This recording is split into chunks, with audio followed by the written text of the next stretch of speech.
Here's a challenge to you. Are you fluent in Aramaic? No, I'm not fluent in Aramaic, Fair enough. Hebrew. Are you fluent in Greek? No, Are you fluent in Hebrew? no. Okay. How much can you believe in this religion if you've not even taken out the time to make a study of these languages? Because the King James Version, which is what you guys rely on, is merely a translation of the manuscripts that come from these languages. So it's like, if you believe this thing is life or death and it's of God, you've not even taken out the time to actually try to study to get a better understanding? Well, that's the different question. The latter part of that is a different question.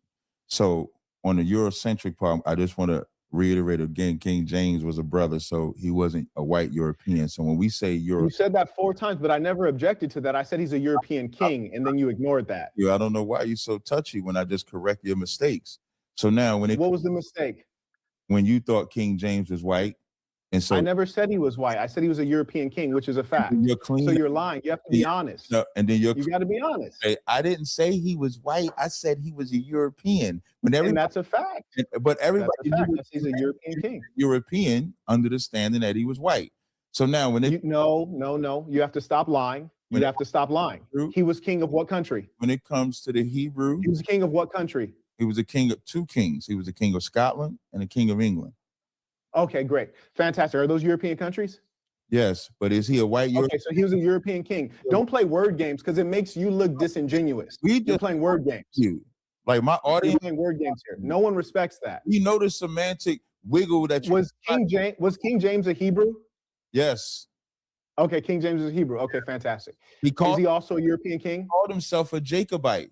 So he was. Is he also a European king?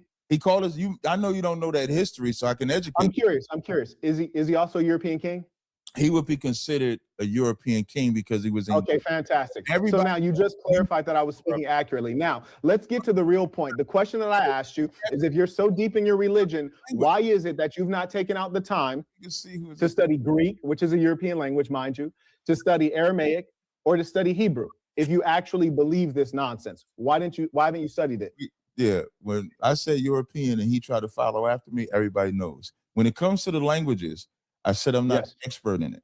That does not mean that I've never looked into it or studied it. So I have studied it, but I don't call myself an expert because I'm intelligent enough to know once I say I'm an expert or something like that, I either got to speak it, know it like that. So when it comes to the translation of the Bible and we read the King James, there's nothing wrong with looking it up in Hebrew to make sure it correlates, to look it up in Greek to make sure it correlates, or to look it up in Aramaic and just make sure it correlates. It does not stop me from properly understanding. So I don't just read the English and never go into the other languages. I do, but I'm not an expert in those languages. That's not my expertise. Now, on a Friday, we actually. But real quick, would you be honest though? There's a big gap between being an expert and being proficient. There's an enormous gap. And I would even challenge, and we can actually test this out because I'm about to be with a couple contacts that are fluent. You didn't ask me if I was proficient though. You changed. What's that? You didn't ask me if I was proficient in the language. If you're going to, let me tell you why it's really important when you're going to be a preacher of the word, as I trust you call it. The reason it's so important is because if you're considering biblical Hebrew, biblical Aramaic, and Greek, right?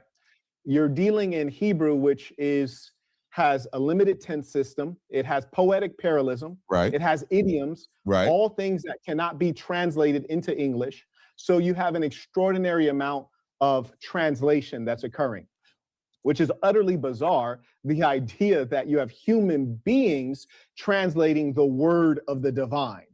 We have fake news today. So the idea that a book that's thousands of years old is at all accurate is just extraordinary. We can't even agree on what's happening today. So you'd have to be a very unrealistic, immature person who believes in fantasy or is using the religion to make himself feel greater and to milk the followers. I yield the floor. That's a horrible